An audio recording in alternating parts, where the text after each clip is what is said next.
Hello बच्चों। आज हम पढ़ रहे हैं BCom part first paper second का टॉपिक जनसंख्या के सिद्धांत। पिछले वीडियो के अंदर हमने माल्थस के जनसंख्या सिद्धांत के बारे में जानकारी ली थी और आज का जो वीडियो है वह अनुकूलतम जनसंख्या सिद्धांत के ऊपर आधारित है। माल्थस ने अपने इस जनसंख्या सिद्धांत में जनसंख्या को केवल खाद्यान्न की पूर्ति से संबंध कर एक निराशावादी दृष्टिकोण प्रस्तुत किया था, जबकि वास्तव में जनसंख्या की समस्या केवल आकार की समस्या ही नहीं है, वरन कुशल उत्पादन और न्यायोचित वितरण की समस्या भी है। इस प्रकार जनसंख्या की प्रत्येक वृद्धि खतरे का सूचक नहीं है। एक निश्चित सीमा तक जनसंख्या में वृद्धि देश की आर्थिक समृद्धि के लिए आवश्यक होती है। देश की जनसंख्या का संबंध व तुलना केवल खाद्यान्न पूर्ति से करना उपयुक्त नहीं होता है। जनसंख्या की तुलना कुल उत्पादन से की जानी चाहिए, क्योंकि एक देश में खाद्यान्न की कुल पूर्ति को दूसरे उत्पादनों के निर्यात से खाद्यान्नों के आयात द्वारा बढ़ाया जा सकता है। इसके लिए हमें जनसंख्या का अनुकूलतम जनसंख्या सिद्धांत का अध्ययन करना आवश्यक हो जाता है। इस सिद्धांत के अनुसार किसी देश में आर्थिक दृष्टि से अनुकूलतम या सर्वोत्तम जनसंख्या वह होती है जहां प्रति व्यक्ति वास्तविक आय अधिकतम होती है। सर्वोत्तम जनसंख्या कोई निश्चित आकार नहीं है, बल्कि परिवर्तनशील आकार को बताती है, जो देश की उत्पादन शक्ति, साधनों के सर्वोत्तम संयोग व देश की कुल उत्पादन क्षमता के अनुसार परिवर्तनशील होती है। अब प्रश्न ये उठता है कि अनुकूलतम जनसंख्या क्या है। अनुकूलतम जनसंख्या, जैसा कि हम पहले ही आपको बता चुके हैं कि यह कोई निश्चित आकार नहीं है, यह परिवर्तनशील होती है।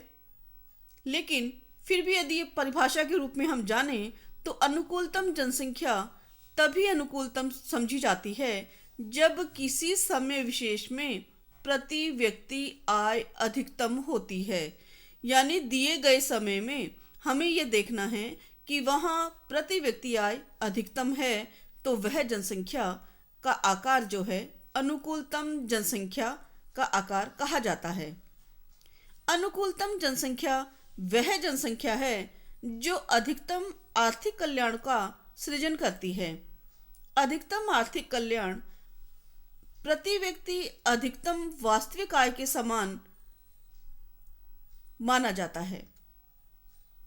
अनुकूलतम जनसंख्या जनसंख्या का वह आकार है जिस पर प्रति व्यक्ति आय अधिकतम हो तथा जनसंख्या में थोड़ी भी वृद्धि या कमी से प्रति व्यक्ति आय की कमी को जन्म देती हो।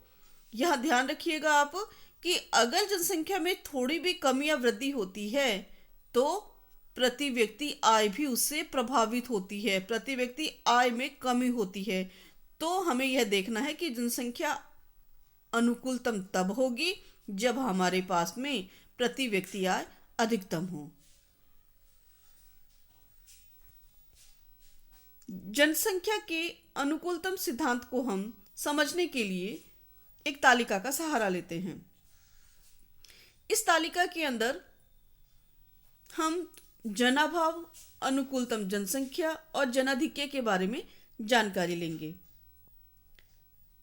परिभाषाओं के आधार पर हमने स्पष्ट किया कि किसी देश के लिए किसी समय विशेष पर प्राकृतिक साधनों व दिए हुए ज्ञान की स्थिति में उन साधनों के अधिकतम विदोहन के लिए जो जनसंख्या वांछनीय हो वही अनुकूलतम जनसंख्या मानी जाती है। इस जनसंख्या पर प्रति व्यक्ति आय अधिकतम होती है। यदि जनसंख्या का आकार छोटा हो तो देश की उत्पत्ति के साधनों का श्रम के साथ आदर्श संयोग न होने से राष्ट्रीय आय और प्रति व्यक्ति आय उच्चतम बिंदु से कम होगी और इस स्थिति को जनाभाव कहा जाएगा। ऐसी स्थिति में देश के साधनों का अधिकतम शोषण करने के लिए, अधिकतम उपयोग करने के लिए जनसंख्या में वृद्धि आवश्यक होती है। जनसंख्या में वृद्धि से श्रम विभाजन व विशिष्टीकरण संभव होता है। उत्पत्ति के सब साधनों का आदर्श संयोग होने पर प्रति व्यक्ति आय अधिकतम होती है। यदि अनुकूलतम संसाधनों का संयोग हो और प्रति व्यक्ति आय भी अधिक हो तो ऐसा बिंदु हमारा अनुकूलतम जनसंख्या का बिंदु कहा जाएगा।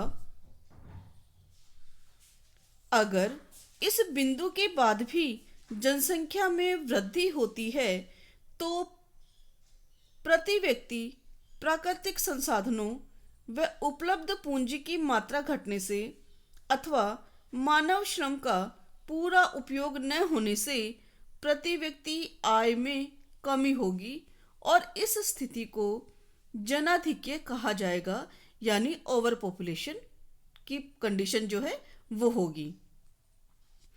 अब अनुकूलतम जनसंख्या का सिद्धांत जनसंख्या के आकार के बारे में स्पष्ट जानकारी देता है कि अगर जनसंख्या सर्वोत्तम बिंदु से कम है तो जनसंख्या में वृद्धि होनी चाहिए और इसके विपरीत अगर जनसंख्या सर्वोत्तम बिंदु से अधिक है तो जनसंख्या में कमी की जानी चाहिए। जैसा कि हम इस तालिका के अंदर देख रहे हैं, प्रारंभ में जनसंख्या के इसमें 4 कॉलम इसका ये जो बताया गया है, कंडीशन जो है हमारी अलग अलग है, क्रम संख्या और ये सब, जनसंख्या का आकार, प्रति व्यक्ति आय रुपयों में, और कंडीशंस दी गई हैं। यहाँ हम देख रहे हैं कि जनसंख्या का आकार जब 10 करोड़ है तो प्रति व्यक्ति आय 200 रुपये हैं। दूसरा, जब 20 करोड़ हो गई तो प्रति व्यक्ति आय 350 करोड़ हैं। लेकिन जब 30 करोड़ हो गई तो यहाँ पर प्रति व्यक्ति आय 500 रुपये में हो गई, और जब 40 करोड़ हो गई तो यहाँ प्रति व्यक्ति आय 400 रुपये हो गई। यानी कि यहाँ जब हम रुपयों के अंदर आय देख रहे हैं, जैसे जैसे जनसंख्या बढ़ रही है वैसे वैसे आय बढ़ रही है, लेकिन जैसे ही जनसंख्या का आंकड़ा जो है 40 करोड़ पे आता है वहाँ प्रति व्यक्ति आय 400 रुपये हो जाती है। यानी 500 के बाद में आय जो हमारी प्रति व्यक्ति है वो कम होती जाती है जैसे जैसे जनसंख्या बढ़ रही है। तो ये कंडीशंस हमें क्या बताती हैं? ये बताती हैं कि जब जनसंख्या 30 करोड़ से पहले तक की कंडीशंस को बताती हैं तो वो जनसंख्या हमारी है जनाभाव की स्थिति, यानी अंडर पॉपुलेशन की कंडीशन है वो। 30 करोड़ की आय पर 500 रुपये प्रति व्यक्ति आय हमारी अधिकतम है इस तालिका के अनुसार। तो यहाँ पर अनुकूलतम जनसंख्या की कंडीशन है। लेकिन जैसे ही हम जनसंख्या में और वृद्धि करते हैं हमारी प्रति व्यक्ति आय भी कम होती जाती है, और इसके बाद की जो कंडीशन हमारी होगी वो जनाधिक्य की होगी, यानी ओवर पॉपुलेशन की होगी। यहाँ इस सिद्धांत के अनुसार हमें ये ध्यान रखना है कि जब जनाभाव है तो प्रयास करना चाहिए कि देश के अंदर अनुकूलतम जनसंख्या का स्तर हो, और इस अनुकूलतम जनसंख्या के स्तर पर उत्पादन के संसाधनों का आदर्श संयोग स्थापित किया जाए, ये प्रयास होना चाहिए। लेकिन जैसे ही हम अनुकूलतम जनसंख्या के आगे की कंडीशन में पहुंचते हैं, जनाधिक्य की कंडीशन में पहुंचते हैं, तो यह प्रयास होना चाहिए कि जनसंख्या का विस्तार कम हो, जनसंख्या की वृद्धि कम हो, और ऐसी स्थिति के अंदर तभी हम अपने संसाधनों का अनुकूलतम उपयोग कर पाएंगे जब जनाधिक्य को हम कंट्रोल में करें, जनसंख्या को हम कंट्रोल में करें और अनुकूलतम जनसंख्या की कंडीशन में आ जाएं।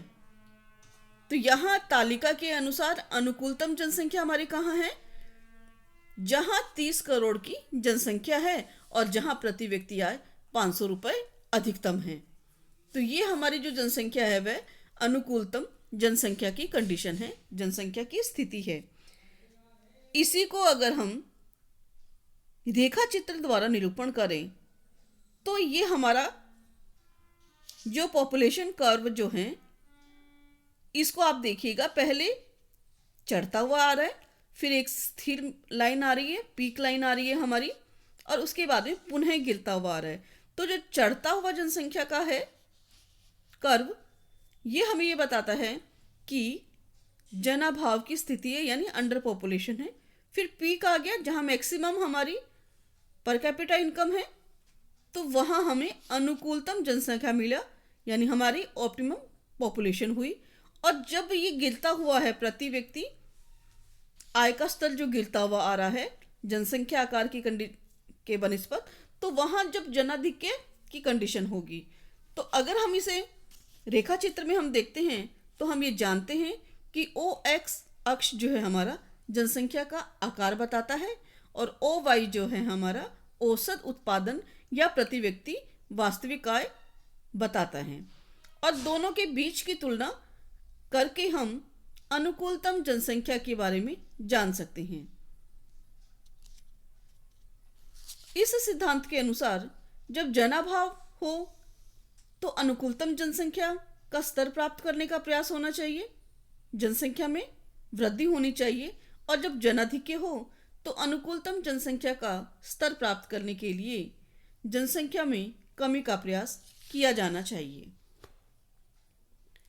यहाँ अगर हम देखें तो प्रोफेसर डाल्टन ने एक सूत्र भी बताया है हमें, जिसके अनुसार जनसंख्या को मापने के लिए वास्तविक जनसंख्या में से अनुकूलतम जनसंख्या को कम करके अनुकूलतम जनसंख्या का भाग दे देते हैं, तो वह असंतुलन बताता है। यानी कि अगर हमारा असंतुलन जो है धनात्मक है तो यहाँ पर जनाधिक्य होगा, और अगर असंतुलन हमारा ऋणात्मक है तो यहाँ पर जनाभाव की कंडीशन होगी।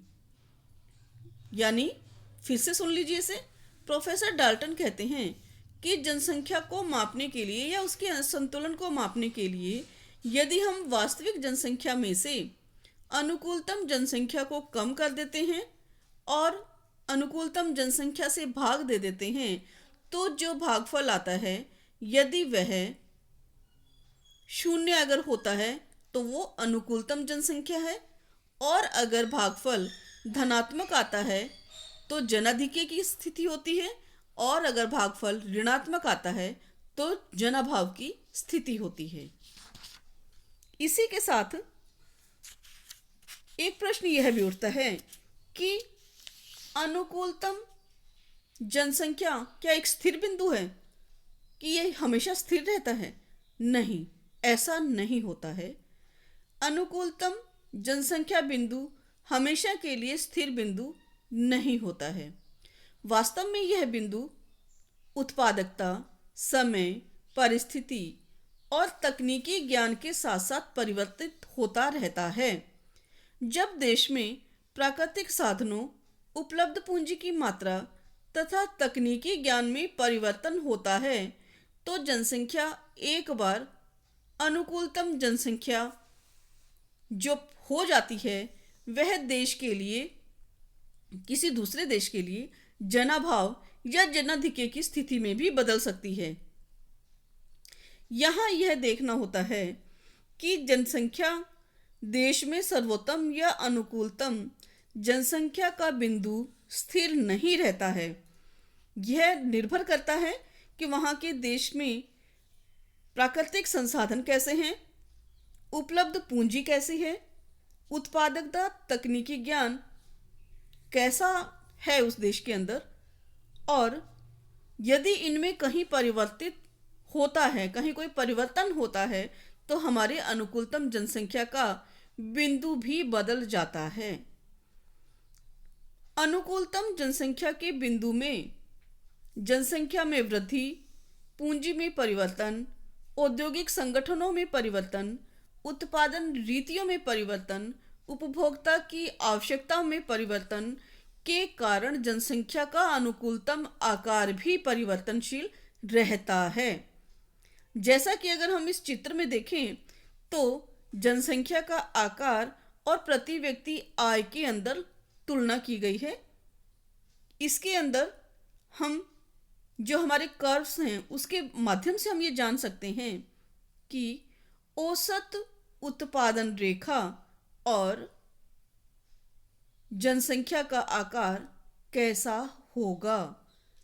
जैसे जैसे हम देखें कि हमारा यदि औसत उत्पादन रेखा ओ क्यू पहले जो बता रही है वहाँ अनुकूलतम जनसंख्या का आकार है, परंतु जैसे ही औसत उत्पादन रेखा AP1 हो जाती है तो वहाँ हमारी जनसंख्या का आकार भी Q1 हो जाएगा, क्योंकि इसका पीक पॉइंट R पे टच करता है। चित्र को देखिए, जैसे ही हमारी एवरेज प्रोडक्शन कर्व जो है AP से सरक कर AP1 ऊपर की ओर आ जाती है तो वहाँ पर हमारी जनसंख्या का आकार भी Q1 पे आ जाता है। लेकिन जैसे ही हमारा एवरेज प्रोडक्शन कर्व गिर करके AP0 आता है, वहाँ हमारी जनसंख्या का पीक पॉइंट कहाँ होगा? P पर, और जनसंख्या का आकार हमारा P पर जो है हमारी एवरेज पर कैपिटा इनकम जो है अधिकतम होती है, तो यहाँ जो हमारी जनसंख्या का आकार होगा Q0 पे होगा। इस सिद्धांत के अनुसार जहाँ पर अनुकूलतम जनसंख्या का बिंदु है वहाँ हमें ये देखना है कि पर कैपिटा भी हमारी इनकम जो है वह अधिकतम होनी चाहिए, और यह हमेशा अनुकूलतम जनसंख्या का बिंदु जो है वो स्थिर नहीं रहता है। देश काल परिस्थितियों के अनुसार, तकनीकी ज्ञान के अनुसार और औद्योगिक संगठनों के आकार के अनुसार, उत्पादन रीतियों के अनुसार परिवर्तन करता रहता है, परिवर्तनशील होता रहता है। तो यह एक स्थिर बिंदु नहीं है। इसी कारण सर्वोत्तम जनसंख्या बिंदु का जो पॉइंट है, ऑप्टिमम पॉपुलेशन पॉइंट जो है, उसकी कैलकुलेशन करना बहुत थोड़ा कठिन काम है। प्रत्येक देश में जब आर्थिक क्षेत्र में परिवर्तन होते हैं, साधनों की मात्रा में परिवर्तन होता है, उनकी तकनीकी ज्ञान में परिवर्तन होता है, कार्यकुशलता में परिवर्तन होता है, वैज्ञानिक प्रगति होती है, जनसंख्या के स्तर में परिवर्तन होता है, जीवन शैली में परिवर्तन होता है, तो यहाँ अनुकूलतम जनसंख्या बिंदु जो है वह भी बदलता रहता है। लेकिन अनुकूलतम जनसंख्या का एक मोटा मोटा अनुमान हम पर कैपिटा इनकम के माध्यम से लगा सकते हैं। तो आज का जो हमारा सिद्धांत था उसमें हमने अनुकूलतम जनसंख्या क्या है, अनुकूलतम जनसंख्या सिद्धांत की व्याख्या क्या है, जनाभाव, अनुकूलतम जनसंख्या, जनाधिक्य, इनके बारे में जाना, रेखा चित्र द्वारा हम कैसे इसका निरूपण करेंगे और अनुकूलतम जनसंख्या बिंदु हम कैसे जानेंगे उसके बारे में जानकारी ली। उम्मीद है आपको यह समझ में आया होगा।